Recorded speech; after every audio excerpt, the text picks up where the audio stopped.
Confirmen, por favor, si se escucha mi audio. Dedito arriba nomás, no hay necesidad de que activen sus audios, que me escriban en el chat. Dedito arriba si se escucha mi audio, dedito abajo si no se escucha.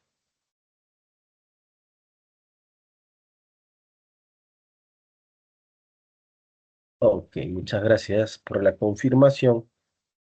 Entonces, el material ya se encuentra en la pantalla. Esta semana continuamos con los textos dialécticos, que la semana pasada ya con el que hemos tenido un acercamiento ya la semana pasada, ¿cierto? Entonces, ¿qué elementos fundamentales debemos encontrar en un texto dialéctico? Tema polémico, ¿no? Tema a partir del cual surge una controversia o disenso, ¿verdad? Una controversia o disenso, una discrepancia, una divergencia, ¿ok?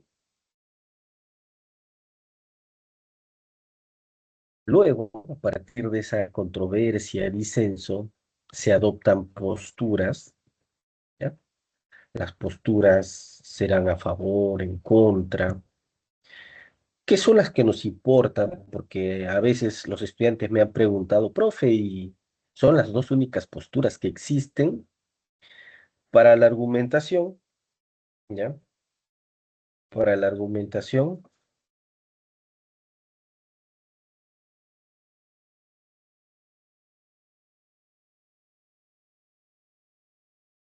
Para la argumentación es lo único que nos interesa, ¿sí? Hay posiciones, pues, de no sabe, no opina, ¿verdad? Eh, no sabe, no opina o no está enterado, ¿no? Lo cual no genera, pues, texto. Una posición de indiferencia no va a producir, pues, un texto, necesariamente, ¿ya? Entonces, nos interesan las posiciones que producen argumentos, textos, y en este caso es la postura a favor y su contraparte, ¿verdad? La postura a favor, afirmativa, la vamos a llamar protagonista, ¿sí? El primer argumentista va a ser el protagonista. Entonces, en el texto B vamos a encontrar a un antagonista, ¿ya?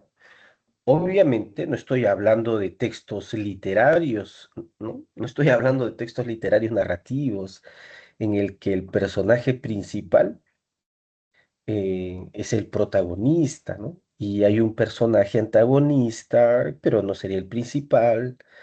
No, no, no, no, en ese sentido no, ¿ya? Sino en el sentido de que el protagonista toma la primera palabra y comienza a argumentar.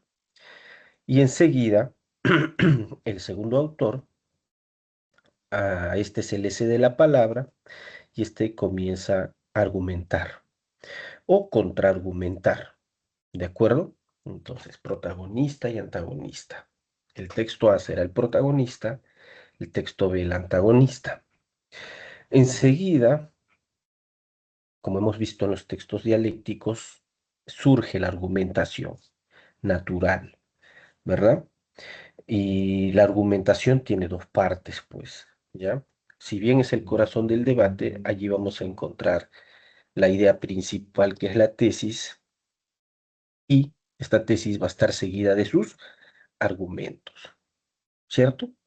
Tesis y argumentos, idea principal, ideas secundarias. Esto va pues a consistir en presentar pruebas, lógica, razones, datos, estadísticas, autoridades, ¿verdad? Personas que han investigado sobre el tema con anterioridad, el estado de cosas, o sea, estas personas que investigaron hasta dónde llegaron, qué descubrieron, qué concluyeron, etcétera. Toda esta información en un texto argumentativo sirve pues para apoyar la tesis y con el apoyo a la tesis, consecuentemente, hay un soporte de la posición. Bien, finalmente se propone aquí participantes. Claro que hay participantes, son las personas que adoptan las posturas, ¿no? Los debatientes. Habrá un moderador quien asigna turnos y hace cumplir las reglas. En este caso, la pre es el moderador, ¿no es cierto? Dice quién empieza y quién sigue, ¿no? La pre es el moderador, ¿ya? Y nada, nosotros somos los que damos lectura en un orden cronológico, ¿no? O sea, el texto A, empezamos por el texto A y terminamos por el texto B, porque así se decodifican los textos continuos, ¿verdad? ¿Podríamos empezar por el texto B? Claro, no habría ningún problema en empezar por el texto B y terminar con el texto A, pero sería lo mismo, ¿no? El resultado sería el mismo. No habría pues una diferencia en la decodificación y la consecuente comprensión. Si hubiese pues un resultado diferente, ¿no? A la lectura o a la decodificación del texto continuo, ¿no? De un formato continuo. Es decir, si hubiese una diferencia en la comprensión, si leyéramos a partir del texto B y termináramos en texto A, lo haríamos, no lo pongan en duda, ¿no? No lo dudes, ¿ya? No lo tengan en materia de duda. Claro que no, ¿ya? Procederíamos a leer el texto B inicialmente y terminaríamos con el texto A. Así sería. Pero, no, el orden de los productos, ¿no? El orden de los factores, perdón, no altera el producto en este caso, ¿ya? Es que no hay motivo para alterar el orden de la decodificación, por lo tanto, hay que leerlo en el formato clásico, ¿no? ¿Ya? De arriba hacia abajo, de izquierda a derecha, ¿ok? Ahora, hay posturas a favor, posturas en contra, estos son los puntos de vista, ¿no? Ya creo que redundar en el tema ya sería ocioso. Tipos de argumento, sí, obviamente existen tipos de argumento, y los que aparecen aquí, tengo la impresión, no son los únicos, ¿ya? Siempre es importante conocer los tipos de argumento, así como los tipos de falacia, ¿ya? ¿Por qué? Porque esto te va a permitir procesar mejor la información, ¿ok?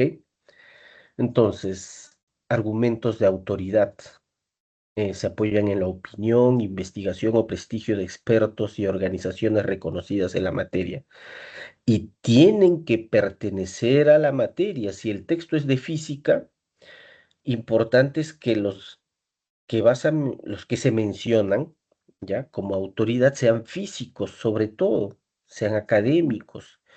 No vas a incluir a un teólogo en materia física, pues. ¿Por qué? Porque esto te va a conducir a una falacia, la falacia de la falsa autoridad. Y eso, pues, obviamente te lo van a refutar, ¿no? El problema aquí va a ser la refutación, ¿ya? Tu argumentación no tendrá, pues, solidez, no tendrá consistencia y consecuentemente se va a refutar, ¿sí? Entonces la autoridad tiene que pertenecer a la materia. Esa es la restricción, ¿ya? La autoridad tiene que pertenecer a la materia que se aborda, ¿sí? Datos estadísticos, mira, ve, ¿no? Argumentos estadísticos. Utilizan datos numéricos, porcentajes y cifras comprobables para respaldar una afirmación con hechos. Así es. Ya se notan tendencias, ¿no? Comportamientos, y la intención no solamente es leer el presente, sino también tener una noción de lo que pasó antes del pasado y también una noción de lo que puede ocurrir más adelante, de las posibilidades. Entonces, para eso sirven los datos estadísticos y además que al ser datos numéricos, pues son datos que no se manipulan fácilmente, ¿ya? La interpretación puede ser distinta, ¿no? Para interpretar, pues los datos podemos tener diferentes puntos de vista, ¿no? Pero los datos en sí, los datos numéricos, son bastante objetivos, ¿ok? Enseguida, el argumento de ejemplo, ¿no? Presentan casos específicos, situaciones o anécdotas concretas que demuestran la regla general. Claro, siempre y cuando sean ejemplos pertinentes. Claro que sí.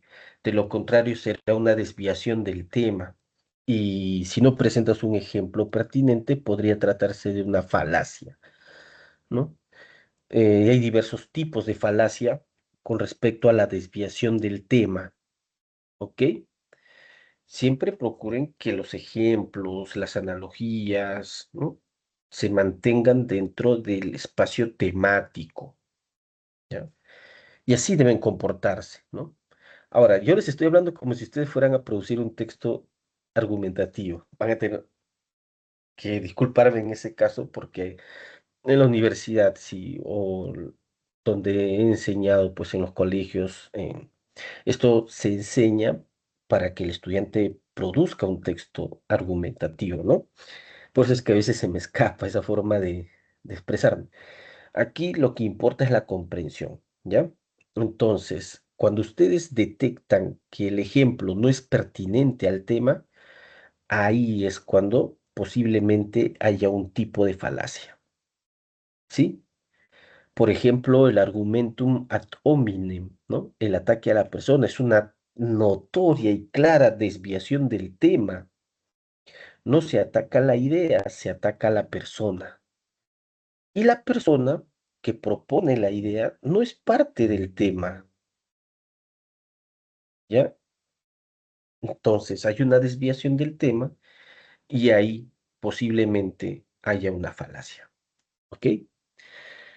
Los argumentos de causalidad establecen una relación lógica de causa y efecto entre dos eventos. Y finalmente, el argumento de analogía comparan dos situaciones o conceptos similares, concluyendo que lo que es válido para uno también lo es para el otro.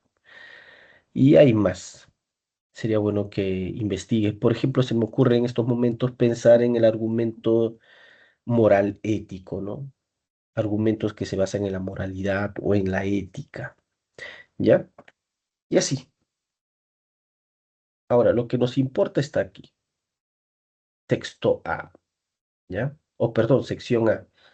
¿Qué es lo que vamos a leer? A ver, texto uno, empezamos con un párrafo, segundo párrafo, tercer párrafo. Es un texto continuo, ¿ya? Es un texto continuo.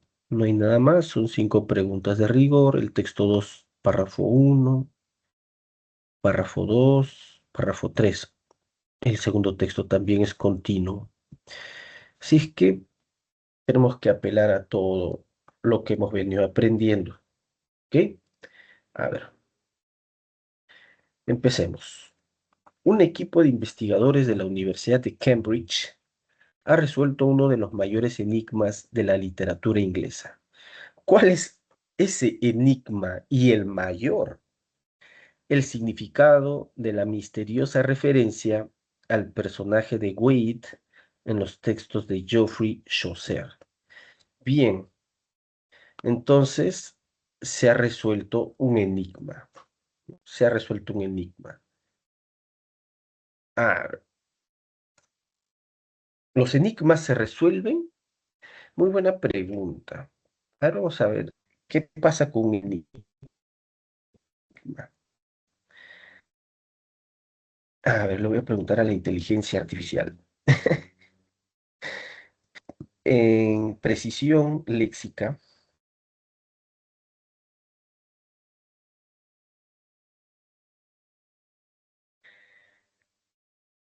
¿Qué pasa? ¿Qué se hace? ¿Qué se ha hecho cuando se resuelve un enigma? Eso es lo bueno de las inteligencias artificiales, ¿no? Le puedes formular la pregunta. Podríamos haber ido al diccionario, ¿no? Y saber qué significa un enigma. Ah, mírame, ¿qué resultados me arroja? Me arroja, un enigma se puede descifrar, desentrañar o esclarecer. Ajá. Resolver es un verbo comodín, claro. Sirve para problemas matemáticos, dudas o conflictos. En cambio, descifrar, desentrañar o esclarecer describen la acción mental específica de quitarle el velo a un misterio. Ah, en ese sentido, claro, un enigma está cubierto de un velo de misterio. Ah, buen punto, ¿ah? Un enigma está cubierto, ya. Un enigma está cubierto por un velo de misterio, ¿cierto? Entonces, misterio. Entonces, descifrar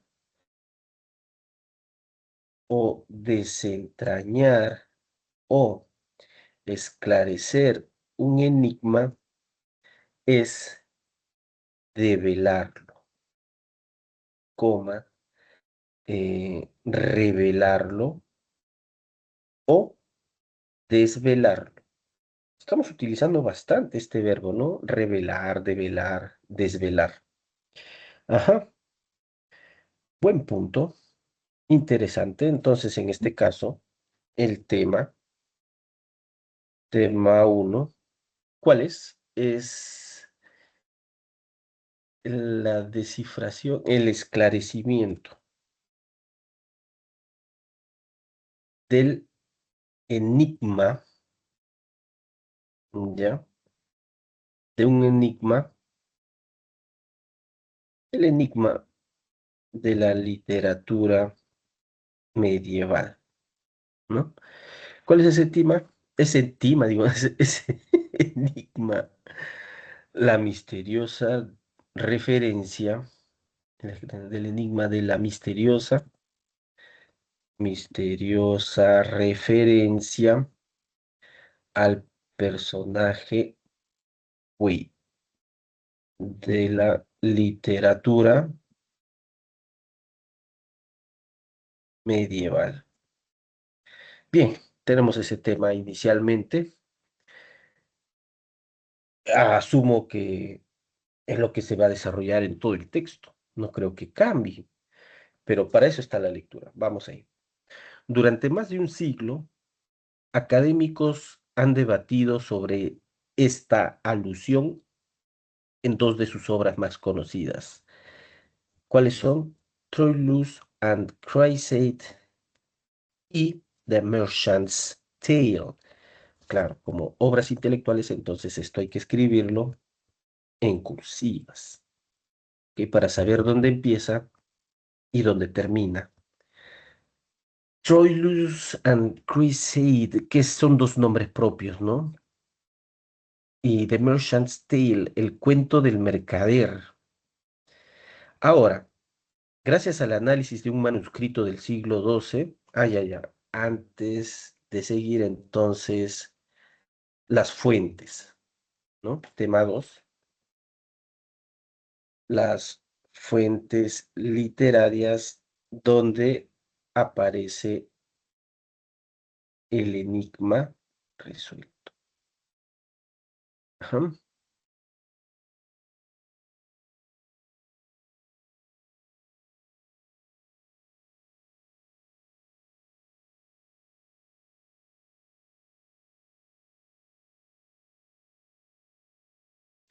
ya. Es- Seguimos.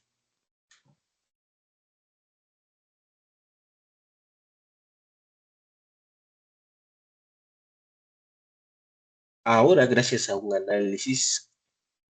análisis de un manuscrito del siglo XII, se ha logrado reinterpretar una leyenda olvidada que había sido mal entendida durante generaciones. Ajá. Entonces esto lo podemos llamar tema 3, el papel de un manuscrito del siglo XII. ¿Cuál es el papel? Haber servido de base para la reinterpretación. El hallazgo se basa en un pasaje incluido en el manuscrito MS 255 de Peter House, una colección de sermones conservada en la Universidad de Cambridge. Igual, este punto de acá es parte de la unidad temática anterior, sino es que se está precisando, ¿no? El manuscrito, ¿ya? Tema, es parte del tema anterior, pero vamos a llamarlo tema 4, no hay ningún problema. El pasaje específico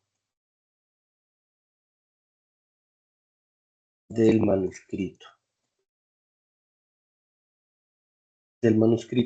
MS 255. ¿En qué pasaje se encuentra? En 1896, el célebre erudito M.R. James, después de un punto sin espacio, el célebre erudito James encontró en él unos versos en inglés insertos en medio de un sermón en latín. Ya, el descubrimiento de James, ¿no? Claro. Tema 5, el descubrimiento de James, erudito célebre. ¿Ya?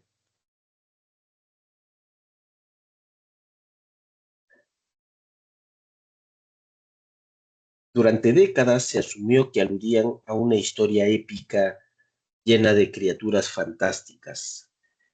Esta es la interpretación antigua, ¿no? Ya, tema 4, la antigua interpretación.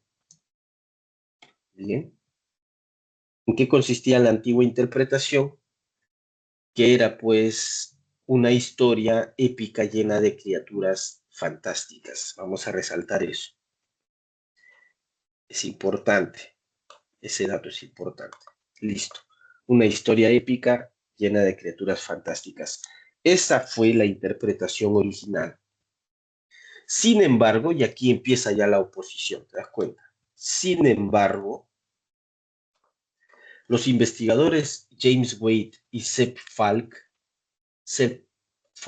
¿no? Han demostrado que en el texto original no hablaba de elfos, como se creía, sino de lobos. Ya. La corrección, tema 5, la corrección del, de la interpretación anterior.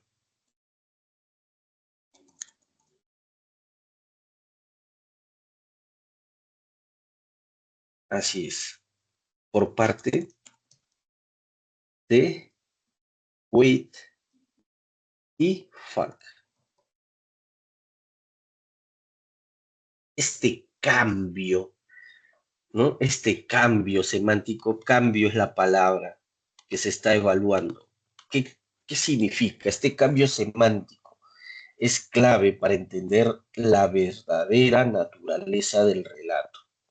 Esta alteración, esta modificación, eh, esta reinterpretación, esta precisión en el referente, porque se ha alterado el referente, ¿sí o no? Esta nueva referencia, ¿ya? Eso quiere decir el cambio, ¿no? El cambio en este caso es un viraje de referente. Así es. Entonces, el descubrimiento, clave para entender la verdadera naturaleza del relato. Así es. Y tema 6, mira, 6 temas en el primer párrafo. ¿Mm? la importancia de la reinterpretación. Importancia de la reinterpretación.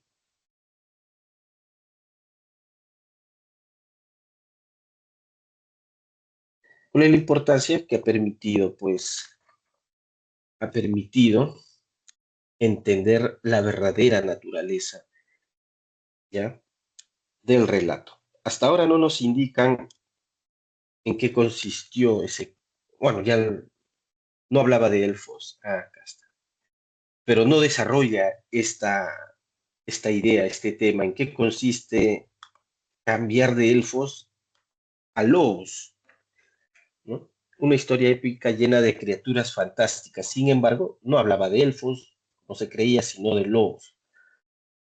Ya, los lobos no son criaturas fantásticas, son criaturas reales. En todo caso, son criaturas simbólicas, ¿sí o no?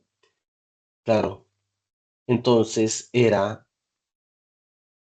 una lectura simbólica, es un texto simbólico, y como texto simbólico debía representar alguna característica humana, alguna cualidad humana, algún aspecto de la humanidad o del mundo, ¿cierto? Claro, al no hablar de elfos, hablaba de lobos. Ya. A ver, veamos, esas son las posibilidades, pero hasta aquí, toda esta temática, estos 6 temas, apuntan a que ha habido, pues, un cambio en la comprensión de un texto, ¿no? Mira cómo el texto se puede entender de manera diferente de una época a otra, ¿no? El significado de la misteriosa referencia, ¿no?, al personaje de Wade. Eso es. Ajá, todo parte de ahí. Entonces creo que lo que hemos resaltado es lo más importante, ¿no? El significado de la misteriosa referencia al personaje de Wade en los textos de Geoffrey Chaucer es el tema, ¿ya? Inicialmente se entendió que era una historia épica llena de criaturas fantásticas, pero más adelante el trabajo de algunos intelectuales ha permitido revelar que no hablaba de elfos, sino de lobos. Ya está. Vamos, seguimos. El nuevo análisis filológico revela que este tipo de expresiones son importantes porque nos indican, ¿no?, que vamos a encontrar algo que debemos nosotros resaltar o debemos retener, ¿ya? Revela que el llamado Song of Wade no era una fábula de monstruos, sino una novela de caballería centrada en rivalidades humanas. Listo, ya nos explicó el símbolo, ¿no? Y esta es una idea fuerza, por eso lo vamos a resaltar, que se conecta con las premisas anteriores. ¿Te das cuenta? Cómo el primer párrafo es una introducción, el primer párrafo sirve de presentación del tema y el segundo párrafo ya es una precisión del tema. De esa manera es que se está construyendo el significado en esta lectura, ¿no?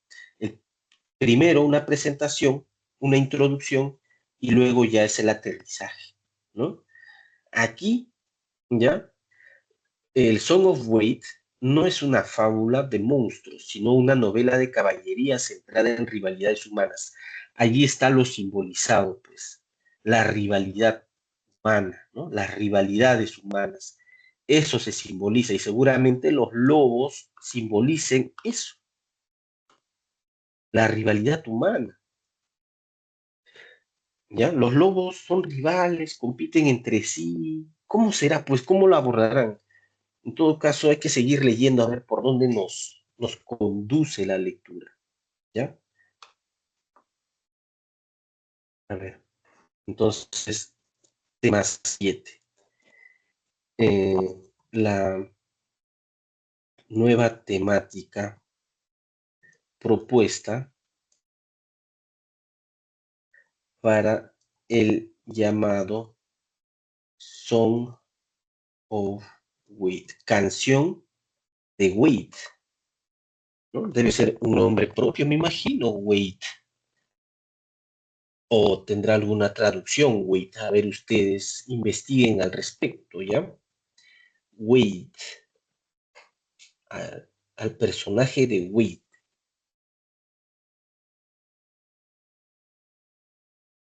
Vamos a nuestro diccionario.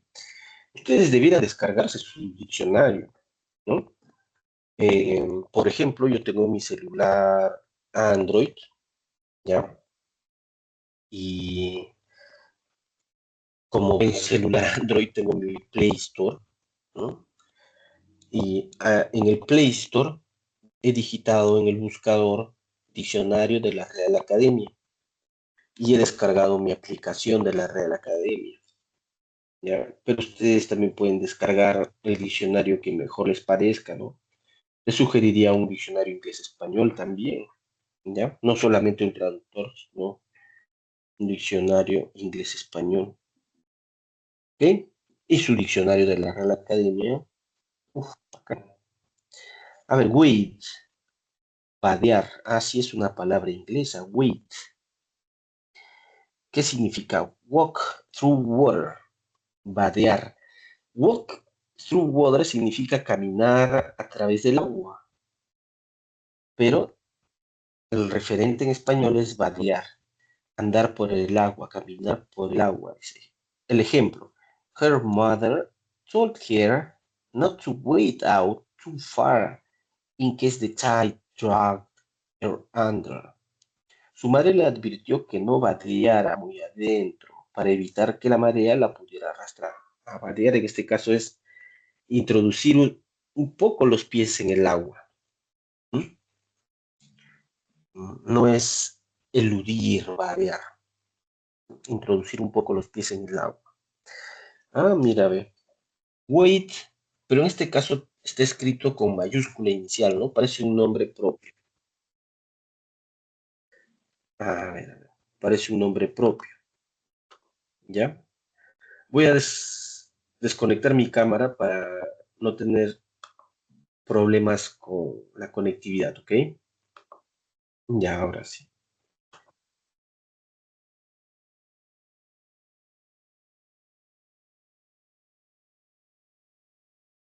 Ya, vamos a seguir entonces.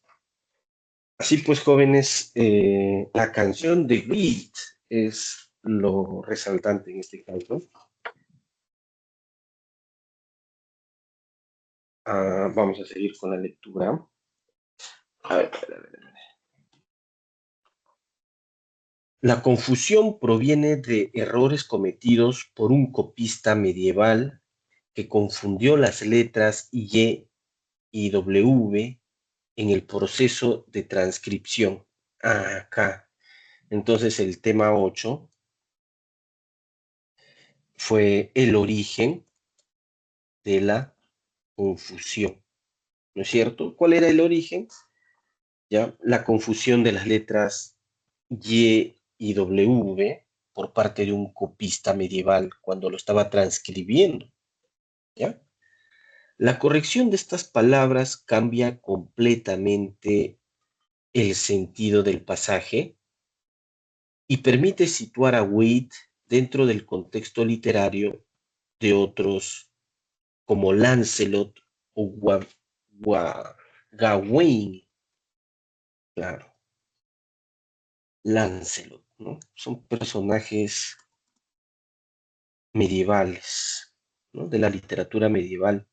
Entonces, el noveno tema en este caso es la consecuencia, ¿ya? De identificar la confusión, ¿ok? De identificar el origen de la confusión. ¿Y qué hemos encontrado aquí? Una relación de causalidad, que no sea raro que en este caso, en este pasaje, ¿no? Vamos a... Aquí. En todo este pasajito, que no sea raro que todo este pasajito sirva, pues, de materia prima para la pregunta de extrapolación, ¿sí o no? Claro que sí. A ver, veamos la pregunta. A ver, si el manuscrito hablara realmente de elfos. Bueno, en cierto sentido sí, pues, ¿no? Si no hablara de un caballero, ¿no? si no hablara de elfos? ¿Qué pasaría? Ah, ¿te das cuenta? Te dije. Aquí hay una relación de causalidad. ¿Ya? Ya te he dicho, las lecturas deben identificar todo. Tu primera lectura tienes que identificar lo más que puedas. De manera que en la segunda lectura ya precisas, afianzas y vas identificando más cositas. Seguimos. El sermón, que gira en torno al concepto de humildad, menciona a Waite en una parábola que compara a los hombres con lobos, culebras y serpientes marinas. Aquí ya se está explicando en qué consiste esa obra, ¿ya? Tema 10, una explicación de la fábula en cuestión, ¿ya? De la parábola, perdón. Parábola. Una fábula es una cosa y parábola otra cosa. Parábola en cuestión, ¿ya? O sea, hay una comparación, una parábola que compara a los hombres con lobos, culebras y serpientes marinas. También es importante y va de la mano con lo que hemos resaltado previamente, ¿ya? Entonces, los hombres son como lobos, son como culebras y son como serpientes marinas. Son símiles que se han desarrollado en esa obra, en verdad. Ya no trataba de elfos. Y esto obviamente trae consecuencias. A ver, según los investigadores, esto demuestra que el predicador utilizaba referencias populares para captar la atención de su audiencia en una estrategia similar a la que hoy podrían usar ciertos líderes religiosos al citar canciones o memes contemporáneos. Ajá, es que en el tema 11 hay una analogía entre las referencias populares en el medio Evo y el uso de, y ajá, las citas de canciones o memes en la actualidad. Así es, hay una analogía, mira. Ajá. ¿Por qué se utilizaba, pues, referencias populares? Para captar la atención de la audiencia, ¿ya? O sea, estos símiles, ¿ya? Que aparecían dentro de la parábola, ¿a qué me refiero con símiles? La comparación entre hombres con lobos, hombres con culebras y hombres con serpientes marinas, ¿ya? Eh, eran referencias populares para captar la atención de la audiencia. Se resalta, es importante, ¿ya? Se entiende que es una estrategia y ahí aparece la analogía, ¿no? ¿Cómo capta la atención en la actualidad? ¿No? ¿Cómo se capta la atención en la actualidad? Apelando a los memes, ¿no es cierto? ¿Has visto el meme de quién? Ya, el meme que compara al jugador peruano, al futbolista peruano Cueva con el futbolista eh, de Dinamarca, ¿no? Erling Haaland, ¿has visto ese meme? ¿No es cierto? Claro, lo habrás visto, ¿no? Me imagino que esa es la idea. A ver, una cita directa. Esta es una cita de autoridad, ¿ya? Eh, el texto hasta el momento está siendo expositivo, mm, en cierto sentido sí, pero está yendo un poquito más allá de la objetividad, porque está defendiendo la posición de que el texto, de que este texto de Waite, ¿no? El texto de Waite, ¿ya? eran personajes simbólicos, ¿ya? Más no míticos, más no fabulosos, sino simbólicos. Y naturalmente se cita una autoridad, dice acá. Es un ejemplo muy temprano de cultura pop en un púlpito medieval, señala Sepp Falk, ¿no? Que ya se había mencionado anteriormente, pero en este caso hay una necesidad de citar íntegramente esta idea, o sea, no quiere alterarlo con una paráfrasis, ¿ya? La cita directa sirve para que comuniquemos a nuestros lectores que las palabras de la autoridad sobre la que estamos nosotros basándonos se ha citado de manera tal cual, sin ninguna deformación, se ha citado de una manera íntegra, ¿ok? Sin daño ni menoscabo de nuestra interpretación. Entonces, Sepp Falk sostiene que es un ejemplo temprano, muy temprano de cultura popular. Entiéndase pop como popular, ¿no? En un púlpito medieval, en el público medieval. ¿Ok? Entonces, es una cita de autoridad. El tema 12, cita de autoridad. O argumento de autoridad, pues. ¿Ya? ¿Quién es la autoridad? Sepp Falk.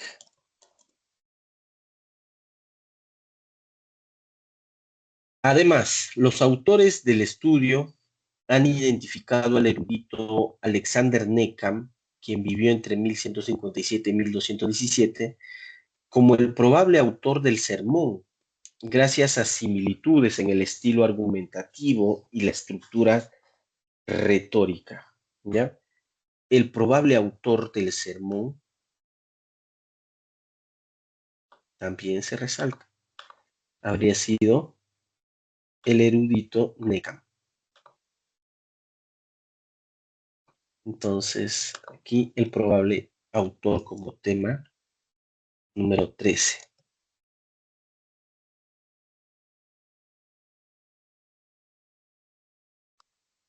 Esto refuerza la idea de que la alusión a Waite estaba plenamente integrada en los recursos didácticos y culturales de su tiempo. Así es, ¿no? La referencia o la alusión a Waite, ¿no? Tema 14, la alusión a Waite como recurso didáctico de su época. Y al ser un recurso didáctico, se indica pues que es un recurso que servía para enseñar, ¿no? Es un recurso que servía para la educación de su época. Y eso hay que resaltarlo, ¿ya? Recurso didáctico y cultural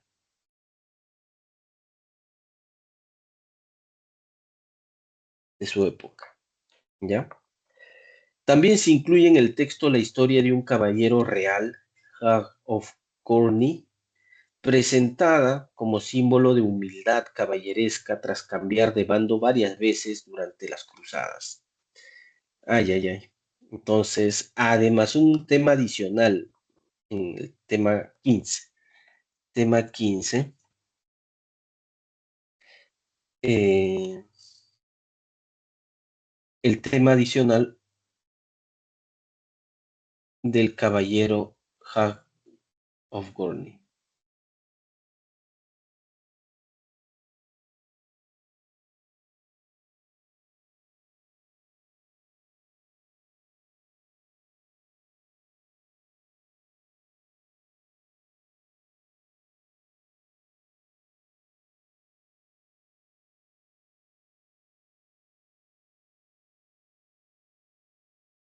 Así es.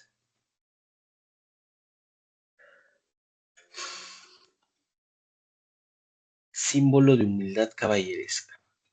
Listo, hasta ahora, ¿qué tenemos?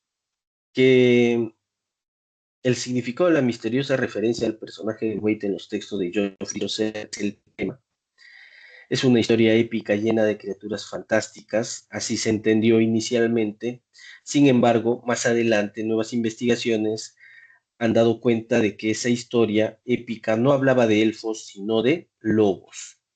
Por lo tanto, las investigaciones nuevas han revelado que el llamado Song of Wait no era una fábula de monstruos, sino una novela de caballería centrada en las rivalidades humanas. Era una obra simbólica, ¿verdad? Por lo tanto, era una parábola que comparaba a los hombres con lobos, culebras y serpientes marinas, que estos símiles eran unas referencias populares que se utilizaron para captar la atención de la audiencia. Fue una estrategia, ¿ok? Fue una estrategia que se utilizó para captar la atención de la audiencia del medioevo, ¿de acuerdo? ¿Qué más? Además, los autores del estudio integral erudito. El probable autor es el erudito Alexander Neckam, ¿ok? El probable autor del sermón quizás sea el erudito Alexander Neckam. Y este sermón, pues esta parábola, utilizó recursos didácticos y culturales de su época. Además, se identifica un tema de Jacob Gorney que simbolizaba la humildad caballeresca. Y así, que es un dato marginal, creo yo, a no ser que el texto termine explicando, ¿no?, a Hag of Gorney, ¿ya? Si no, será un dato marginal. El tema 15 será un tema marginal. ¿Qué quiero decir con marginal? Que si el segundo párrafo terminaba ahí, no pasaba nada. Igual el segundo párrafo se entendía, ¿no? El segundo párrafo sirve para explicar en qué consistió el error. Y ya está, ya lo logró, hasta donde llegó, hasta donde está resaltado en negro, hasta antes de eso, se ha logrado la explicación, ¿sí o no? Así es que se ha incluido un dato marginal, no lo sé, no sé por qué, pero vamos a leer el último párrafo para notar si el tema 15 es marginal o no. Seguimos. La reinterpretación de la leyenda arroja nueva luz sobre las alusiones de Chaucer. Ya, otra vez. Esta es la idea fuerza, pues, ¿sí o no? La idea fuerza es que se ha reinterpretado esa leyenda, ¿ya? Aquí, como se indica aquí, no hablaba de elfos, sino habla de lobos, ¿ya? Y no solamente de lobos, sino también de culebras y serpientes. Es una comparación de hombres con lobos, culebras y serpientes marinas. Esa es la reinterpretación, ¿ya? Arroja nueva luz sobre las alusiones de Chaucer. A ver, ¿en qué sentido?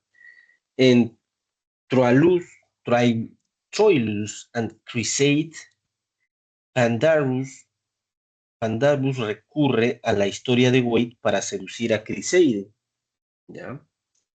Lo que cobra más sentido si se entiende como un romance caballeresco y no como una aventura fantástica, seguramente, ¿no? Esta es una consecuencia de la reinterpretación, ¿ya? Aquí, tema 16, una consecuencia de la reinterpretación de la leyenda, ¿ya? ¿Cuál es la consecuencia? Es que el texto es un romance caballeresco y no una aventura fantástica, ¿ya? Claro, eso es muy distinto, pues una aventura fantástica es una aventura que no necesariamente tiene una carga eh, moral, ¿no? No tiene necesariamente una carga pedagógica. En cambio, al tratarse de un romance caballeresco, sí tiene una moral, tiene una ética, ¿no? Tiene un objetivo pedagógico, claro que sí, ¿no? ¿Por qué? Porque se enseña cómo es un caballero, qué caracteriza a un caballero. Si tú quieres ser un caballero, pues tienes que leer este texto, ¿sí o no? Claro. Entonces, A ver, ¿qué más? En The Merchant's Tale, la mención al barco de Wade se resignifica dentro de los juegos de ironía tan característicos del autor. ¿Mm? Entonces aquí nuevamente tenemos una consecuencia en el tema 17, una consecuencia de la reinterpretación,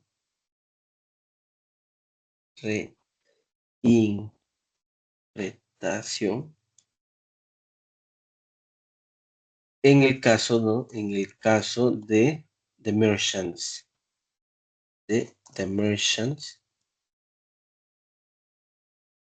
Tale. ¿Ya? ¿Cómo se entiende la otra obra en cuestión? Más allá del ámbito académico, el hallazgo en función del contexto, a ver, más allá del ámbito académico, el hallazgo ilustra cómo ciertas ideas o personajes han atravesado siglos de historia transformándose en función del contexto cultural. ¿Ya? Claro, pues, tema 17, o 18, perdón, eh, la significación, ¿no?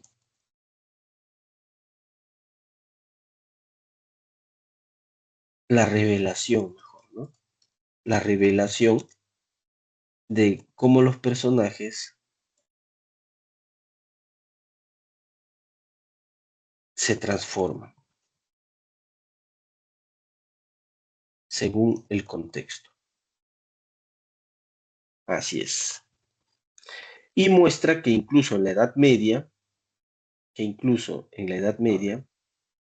ay, acá falta su comita, los relatos populares podrían servir como vehículo para reflexionar sobre la condición humana y sus excesos. Ajá. Entonces, tema 19,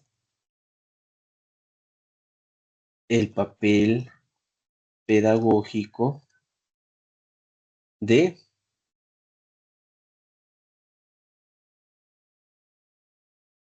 de los relatos populares, de los relatos pop. Así es. ¿Cuál era el papel pedagógico? Que las personas pues piensen, ¿no? Reflexionar sobre la condición humana y sobre sus excesos. Eso hay que resaltar. ¿Ok? Reflexionar. Para esa reinterpretación nos ha llevado a reflexionar, a identificar que estos relatos debían hacernos reflexionar sobre la condición humana y sus excesos. No a nosotros, obviamente, sino a las personas del medioevo. Como concluye Waite, el sermón advierte que el verdadero peligro no son los monstruos, sino nosotros mismos. Claro que sí, ¿no? Tema 20, la conclusión. La conclusión de que el sermón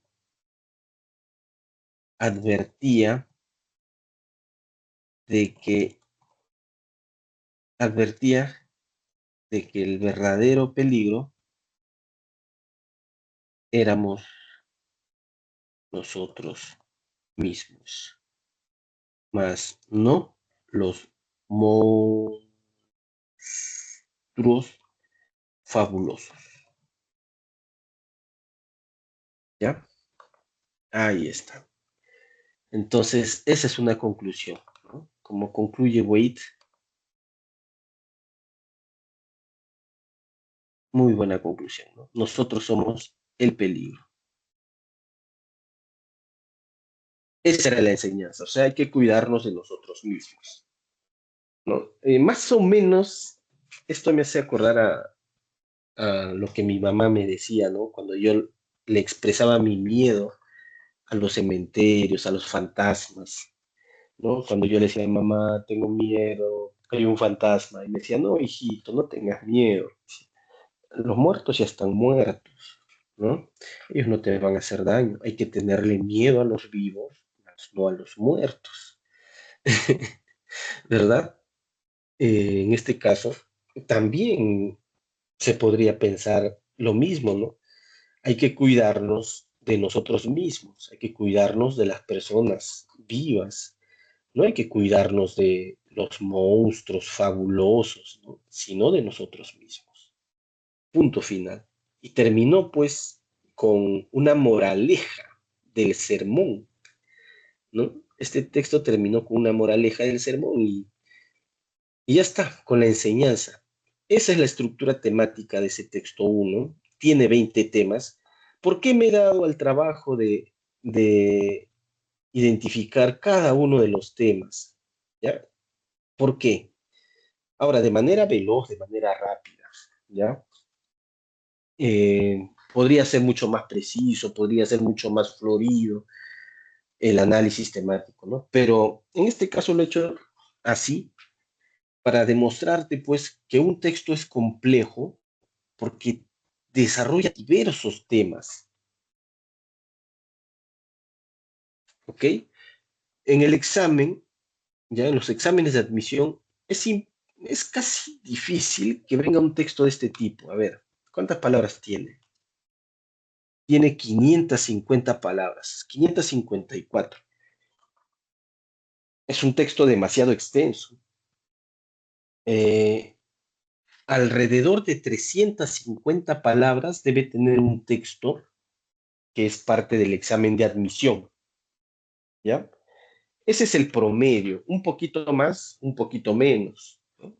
No más de 400, no menos de 300, ¿ya?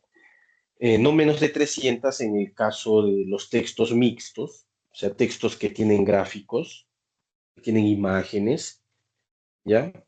El texto continuo no debe tener más de 300 palabras. Y en un texto dialéctico, texto A, texto B, ¿no? 400. El texto A debe tener 200 y el texto B otras 200. ¿Ves? Entonces, mira, en un texto amplio, en este caso de 554 palabras, ¿cuántos temas hemos identificado? 20, ¿no? Una veintena de temas. Por eso es complejo, por eso es difícil, ¿ya? Con esto no te estoy diciendo que un texto de, en promedio, 350 palabras sea menos difícil, ¿ya? Estoy diciendo que va a tener su cuota de complejidad, pero el análisis, el procesamiento de la lectura para su posterior comprensión va a tener una menor dificultad, pues. Va a conllevar un menor tiempo. A eso voy, porque recuerden que los exámenes suponen tiempo, ¿cierto? ¿De acuerdo, jóvenes? Entonces, acostúmbrate a identificar la estructura temática porque eso te va a beneficiar en notar cómo se va desarrollando un tema central. Y en este caso, pues, hemos resaltado además lo que nos interesa, no hemos resaltado todo el texto. Con lo que hemos resaltado, nosotros podemos formular un resumen, sí o no, un buen resumen del texto. Nótese que no se ha resaltado todo el texto, sino las partes importantes de la. ¿Está bien? Entonces ahora vayamos a la resolución de los problemas. ¿Cuál es el tema central del texto? Esta reinterpretación, pues, ¿sí o no? Y noten aquí, ¿ya? La referencia es importante porque también nos puede ayudar a entender el tenor del texto, el alma de la lectura. Descifran una leyenda medieval perdida que resuelve un enigma literario de Chaucer. ¿Ves? Hay un enigma literario que ha sido resuelto, que ha sido descifrado, desentrañado, ¿ya? Y aquí, mira, descifrar, ¿no? Descifrar, que es uno de los primeros verbos, acá está. Descifrar, desentrañar, esclarecer. Claro, los enigmas se descifran, ¿te das cuenta? Eso es la precisión, ¿no? La precisión léxica. Entonces, el título lleva pues el verbo preciso, ¿no? Descifran una leyenda medieval. ¿Ya? A ver, ¿cuál es el tema central? La reinterpretación histórica del personaje de Wade. Sí, sí, es una reinterpretación, claro que sí. Punto. Claro que sí. ¿Ya? Las técnicas de escritura empleadas por Geoffrey Chaucer y la leyenda, ¿ya? Este es incoherente, entonces adiós. El impacto de las leyendas nórdicas en la literatura inglesa y la reinterpretación igualmente es incoherente. Adiós. El erudito Neckham y su influencia en la predicación religiosa, otra vez la predicación religiosa no ha sido parte del tema. Ya hay un sermón ahí, sí, pero no es la predicación religiosa el tema central. El uso de criaturas fantásticas en la poesía inglesa del medioevo. Sí, se utilizaron criaturas fantásticas, pero en este caso no se trata de criaturas fantásticas, sino se trataba de símbolos, ¿sí o no? Por lo tanto, esta alternativa también resulta ser incoherente. Y adiós. No hay otra clave, pues. No hay otra, ¿ya? Tiene que ser amor.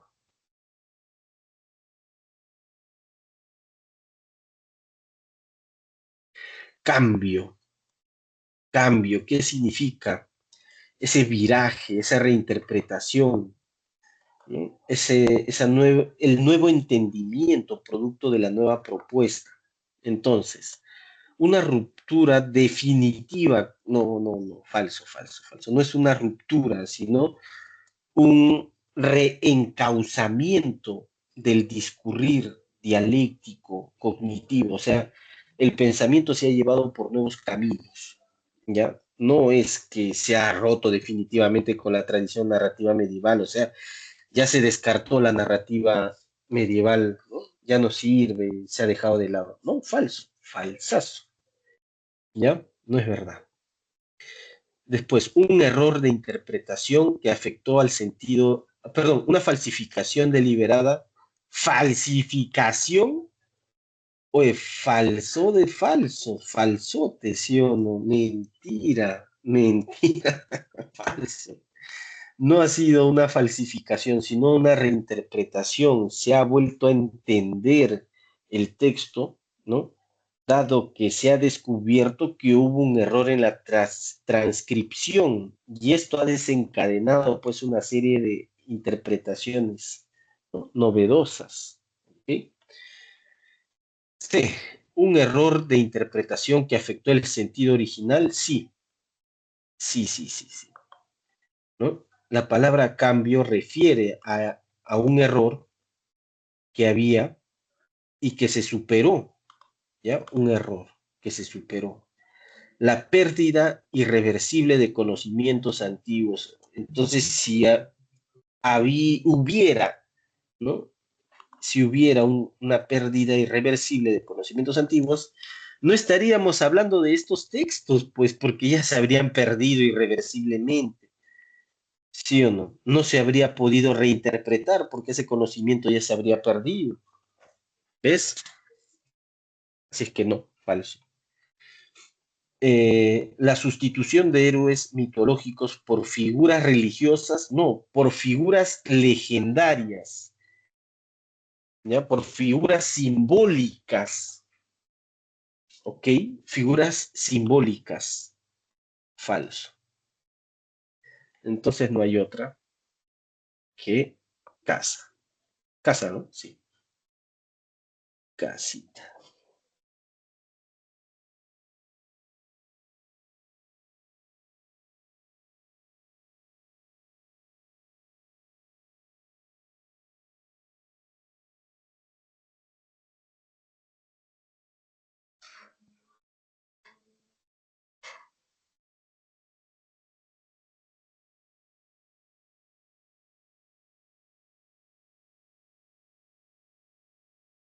Tres, es incompatible con el texto decir que, una pregunta abierta, rayos. Este tipo de preguntas ya son antiguas, ¿no? Son arcaicas. Actualmente se parte pues de una premisa. No sé si en los exámenes se vayan a utilizar estas estructuras. No estoy diciendo que ya no se utilicen, sino que digo que al día de hoy eh, no se le hace la vida imposible al postulante en el sentido de que estas preguntas abiertas exigen que debamos controlar todo el texto. Y miren, miren, de un par de temas, del primer párrafo nosotros podemos extraer diversas inferencias y diversos enunciados incompatibles. Imagínate de una veintena de temas. Esa es. Entonces, pero bueno, se ha utilizado. ¿Tiene solución? Sí. Esta es una forma antigua de evaluar, ¿ya? Y tiene solución, obviamente, ¿ya? Tiene solución. Entonces vamos a buscar la solución. Tiene que ser falsa, ¿ok? Incompatible. El personaje de Wade fue usado como metáfora en sermones religiosos. Como metáfora. Es una metáfora. Mm, como metáfora. Como símil. Bueno, un símil supone una metáfora, eso sí, ¿ya? ¿Cuál es la diferencia, te preguntarás, entre un símil y una metáfora? Esa es una muy buena pregunta. Ya, te explico aquí, espero, a ver, vamos a ver, espero tener el espacio. Voy a generarme el espacio. Una metáfora. Una metáfora es una comparación entre dos entidades diferentes, ¿ya? Y se le atribuyen, pues, características de las entidades comparadas. A ver, mira, así. Por ejemplo, ¿no? Las perlas de tu boca. Esa es una metáfora, ¿ya? ¿En qué consiste? Consiste en, la metáfora consiste en relacionar los dientes con las perlas, ¿sí o no? Esa es la metáfora, ¿ya? Esa relación, ese parecido, ¿no? En relacionar los dientes con las perlas, o sea, ¿qué se está afirmando en esa metáfora, no? Los dientes de tu boca son perlas, ¿sí o no? Así es una afirmación, ¿ya? Se utiliza un verbo copulativo. Los dientes de tu boca son perlas, ¿no? ¿Por qué? Porque tiene características, los dientes de tu boca tienen características de las perlas, de repente son blancas, brillan, ¿no? Así. En cambio, en un símil, la estructura es diferente. ¿Cómo debe ser? ¿No? Los dientes de tu boca, mira, son como perlas.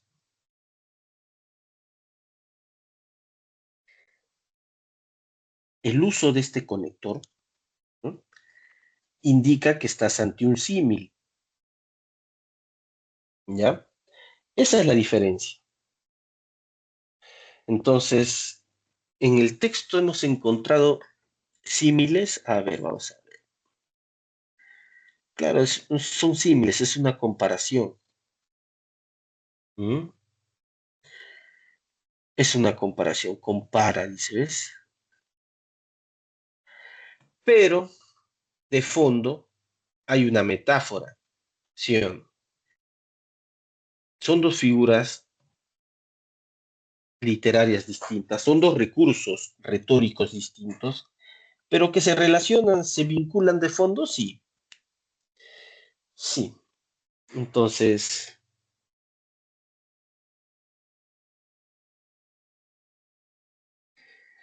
Entonces aquí te digo que el símil relaciona y compara, pues, los dientes con las características de las perlas.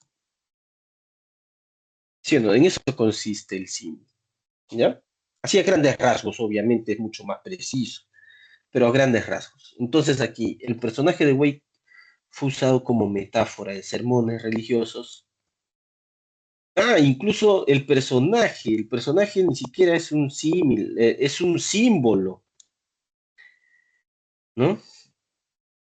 Ya, este puede ser, pero, a ver, vamos a buscar, vamos a seguir leyendo, porque la idea es seguir leyendo las alternativas. Era un símbolo. La confusión textual se debió a una mala transcripción de letras parecidas. Sí, eso es verdad.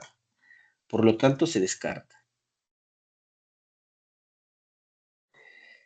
El análisis reveló que Wade combatía contra lobos, no monstruos marinos. Claro, combatía con otras personas, no contra lobos marinos, no contra seres fabulosos, sino contra personas, ¿no? Que se parecen a esos seres fabulosos o a esos lobos. El sermón de MS 255 fue interpretado correctamente desde el siglo XIX. Ay, ay, ay, ese dato está aquí. El hallazgo se basa en un pasaje incluido en el manuscrito MS 255 de Peter House. ¿Ya? En 1896, James encontró en él unos versos insertos en medio de un sermón en latín. Se asumió que aludían a, no, de 1896.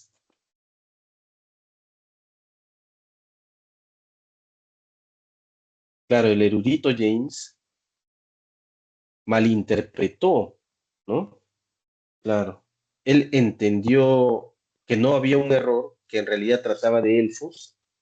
Entonces era una historia épica llena de criaturas fantásticas. Desde el siglo XIX, en el siglo XIX había una interpretación errada. Entonces, falso. Oye, hay dos candidatos. Ya pues, hay dos candidatos. De momento hay dos. Y no puedo avanzar sin descartar una de ellas. ¿Ya? Tengo que descartar una de ellas. Ya, voy a descartar la alternativa A y voy a apelar al razonamiento de los estudiantes. Profe, si no estuviera D, ¿sería A? Sí, pero está dedo, ¿no es cierto? Está la alternativa dedo. Entonces, es mucho más incompatible, es un error, es falso sostener que desde el siglo XIX se interpretó correctamente. No, en el siglo XIX se malinterpretó esa obra, ¿ya? Esta es falsa, pues, a todas luces es falsa. Y la E, a ver, Alexander Neckham fue propuesto como posible autor del texto sermónico. Sí, aquí está, lo habíamos resaltado, ¿no es cierto? El erudito Alexander Neckham fue el probable autor del sermón. Y esto es verdad. Por lo tanto, se descarta. Y ya, pues, entre A o D, nos quedamos con dedo porque sí es una contradicción notoria, ¿ya? De la lectura, es una contradicción del texto, ¿ya? Es una tergiversación, para ser precisos, ¿no? En el siglo XX se interpretó correctamente, más no en el siglo XIX. En el siglo XIX fue interpretado erróneamente, ¿ya? Ahora, que se trate una metáfora, un símbolo o un símil, eso ya lo podemos debatir, pero ya más o menos te he explicado que un símbolo también de fondo podría suponer cierta metáfora, pero un símbolo es otra historia, ¿no? Bueno, es lo que hay, pero bueno, tiene solución. 3D. 4. Se infiere a partir del error mostrado en el texto que, el error mostrado fue la malinterpretación. ¿no? Producto de confundir un grafema con otro grafema. ¿Mm? ¿Sí o no? Haber malinterpretado la obra en cuestión es producto de la confusión de grafemas. Eso es. ¿Qué grafemas? Aquí. Proviene de errores cometidos por un copista medieval que confundió las letras Y y W. ¿Mm? Ahí está, ese es el origen del problema. A ver, entonces se infiere a partir del error mostrado en el texto que la literatura medieval no puede ser reinterpretada con herramientas modernas. Falso, ¿ya? Sí puede, y es lo que ha pasado, ¿ya? Se ha vuelto a reinterpretar la literatura medieval, ¿ok? Con herramientas modernas, con razonamientos modernos. B. El análisis filológico puede cambiar completamente la percepción de un texto. Claro.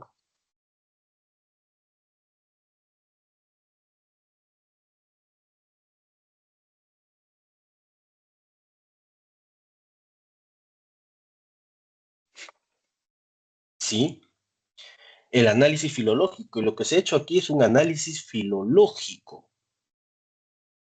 Sí, sí, sí, sí, sí. Eso es verdad. Esto es verdad, es verdad. Este texto es un análisis filológico, ¿ya? Las viejas leyendas caballerescas no influyen nada en la literatura religiosa. Falso, sí influyen, ¿ya? A modo de enseñanza, entonces descartado. Chaucer se inspiró pura y exclusivamente en personajes ficticios. No, no, falso. En caballeros de la realidad, ¿sí o no? La confusión sobre Wade surgió por la censura. No, este es un tema incoherente. No se habló de ninguna censura.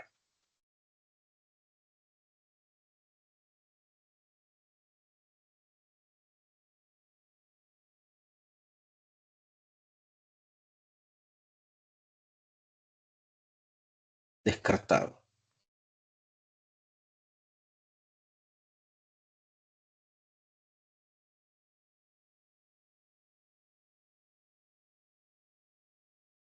Ya, pues la clave es, ¿cuál es? Barco.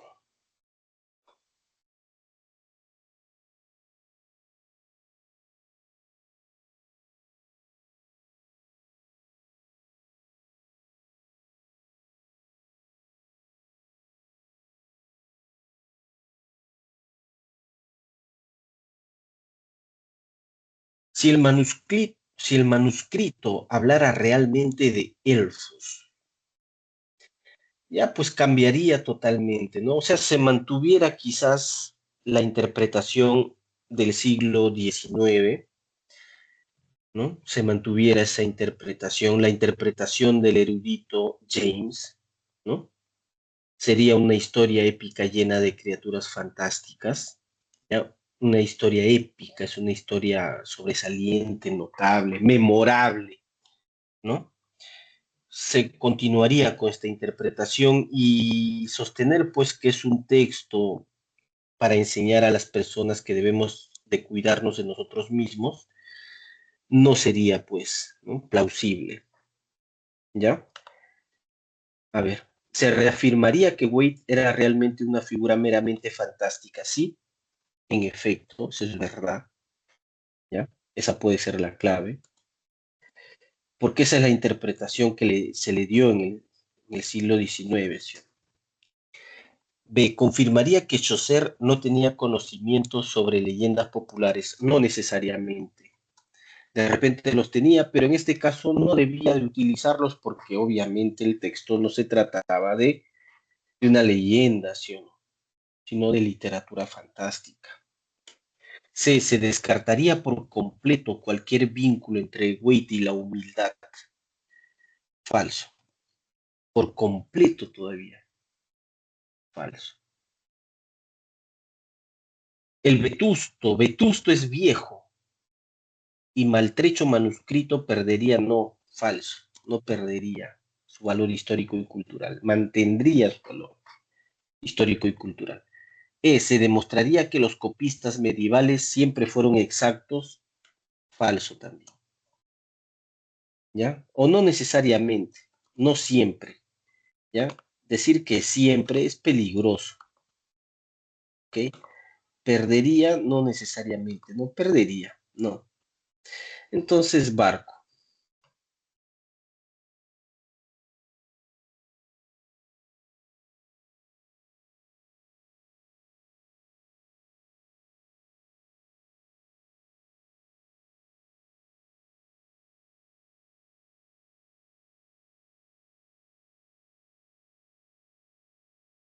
ya está. Ahí están las soluciones, jóvenes. Uno, amor. Dos, casa. Tres, dedo. Cuatro, barco. Cinco, barco. Oh, perdón, no, no, no, no, no, no, no, no, no, no. Y nadie me dice nada. Es avión. Ya ves, me estaba emocionando. Avión es la consecuencia verdadera. No vayan a hacer esto, ¿eh? No vayan a analizar bien, pero cuando pasan sus respuestas a la hoja de respuestas, lo hacen mal. Eso ocurre a veces, ¿ah? ¿Ya? Menos mal que revisé, ¿ya?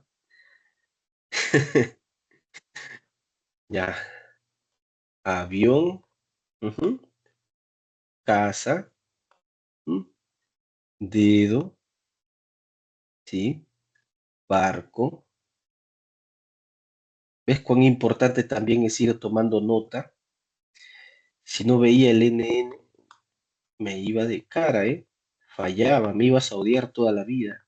Avión, ya está. ¿Qué tal? Buena lectura, ¿sí o no? Muy buena lectura. A ver, sigan ustedes, jóvenes. Ahora les voy a dejar leyendo el texto 2, ¿ya? Vayan leyendo el texto 2 y resuelvan las 5 preguntas. 2 minutos para el texto 2, 5 por 2, 12 minutos, ¿ya? 12 minutos para resolver el texto 2, ¿sí? Puedes empezar. Estamos comenzando, mira, a las 9:23 más 12 minutos 35. 9:35 me vuelvo a conectar, ¿ya? O vuelvo a activar mi audio, porque voy a estar acá, obviamente. Comienza.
Han tenido tiempo de más, ¿eh?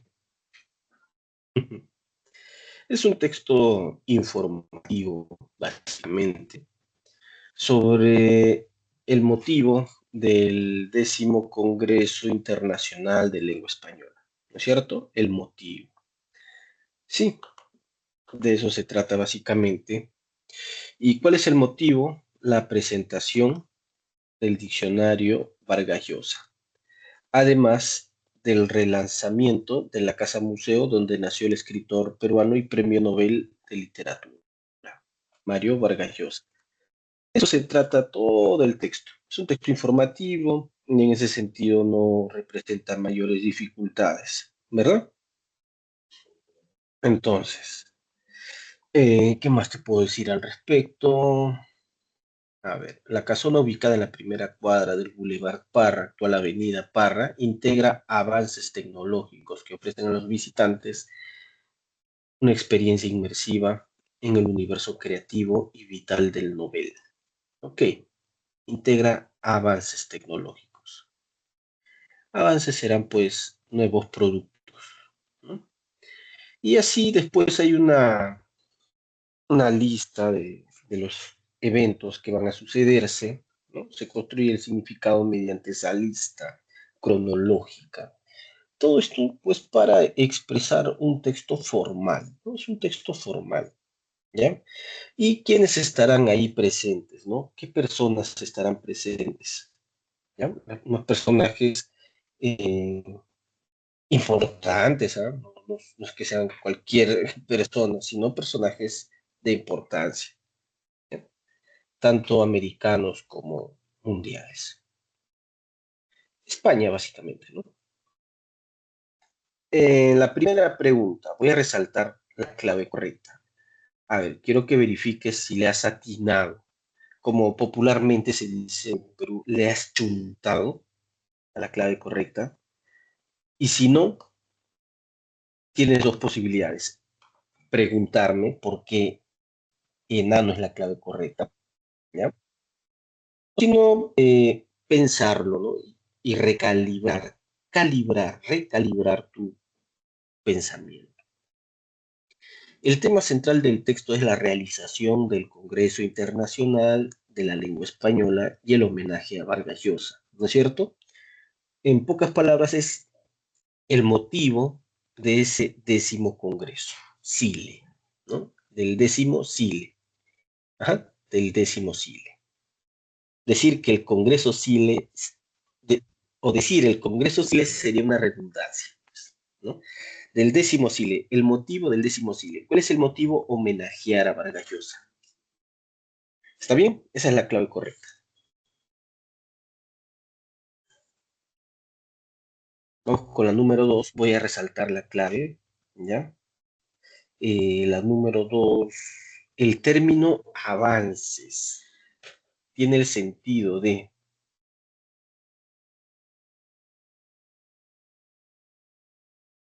ahí está, alternativa D, la incorporación de tecnología en la Casa Museo de Vargas Llosa. Esa es la clave.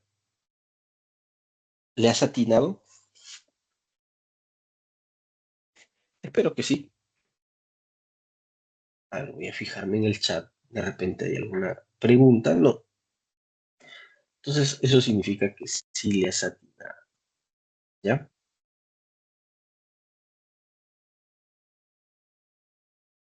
La respuesta de la pregunta 3. La pregunta 3 acerca de Vargas Llosa es falso, es incompatible sostener que, ya, nuevamente voy a resaltar la clave correcta. A ver,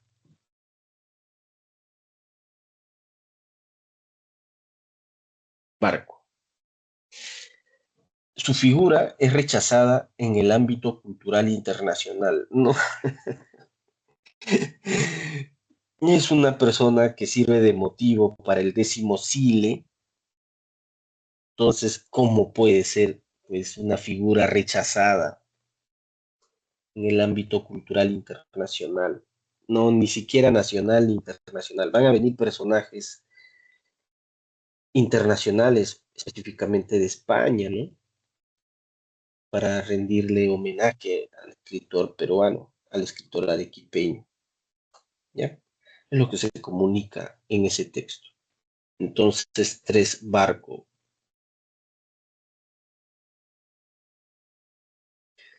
Cuatro, se infiere del texto que Vargas Llosa. Voy a resaltar la clave, ¿ok? A ver, vamos acá. Ahí es. Cuatro, casa. Tiene una fuerte conexión emocional y cultural con Arequipa.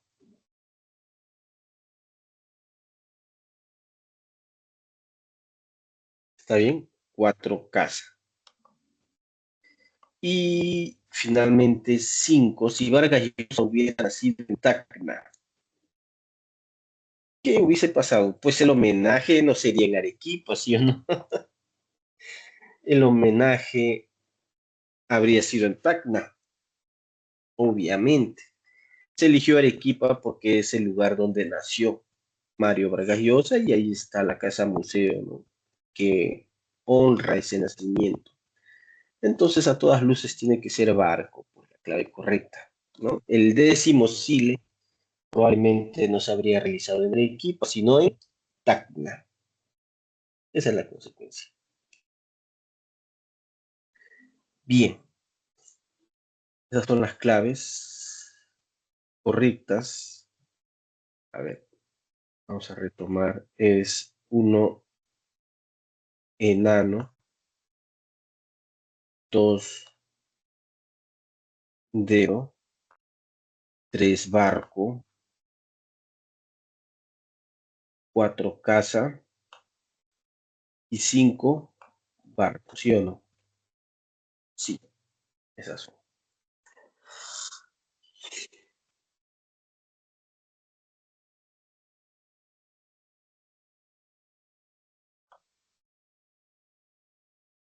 Vamos con una lectura más.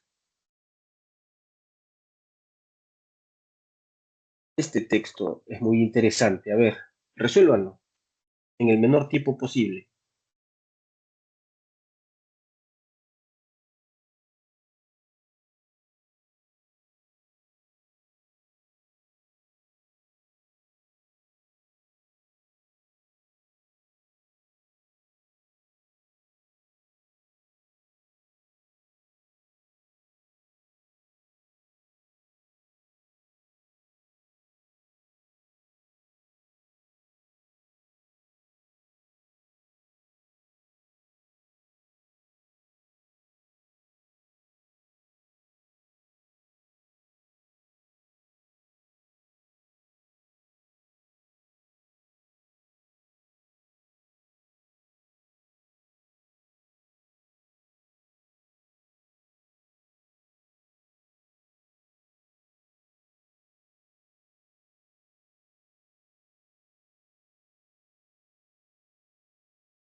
Bien, como ya estamos por finalizar, dice que has leído el texto, te voy a entregar las claves correctas, ¿ya?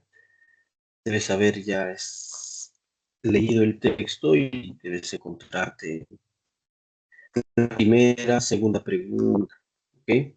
Más o menos. Entonces, la primera pregunta tiene como respuesta correcta, lo voy a resaltar, avión, ¿ya? Avión. La número 2 es barco, ¿ok? La número 2 es barco. La número 3 es enano. Número 3 enano. La número 4 es dedo. Y número 5 barco. Así es. Esas son las claves, jóvenes. ¿Ya? Tomen nota. 1, avión. Vamos a repasar. 2, barco. 3, enano. 4, dedo. Y 5, barco. Ya está. Entonces, estudiantes, hemos llegado hasta aquí en esta semana. Espero que las lecturas hayan sido de tu agrado y nos estamos viendo la próxima semana. ¿Sí? Estudien mucho, cuídense bastante, aliméntense bien. Chau, chau.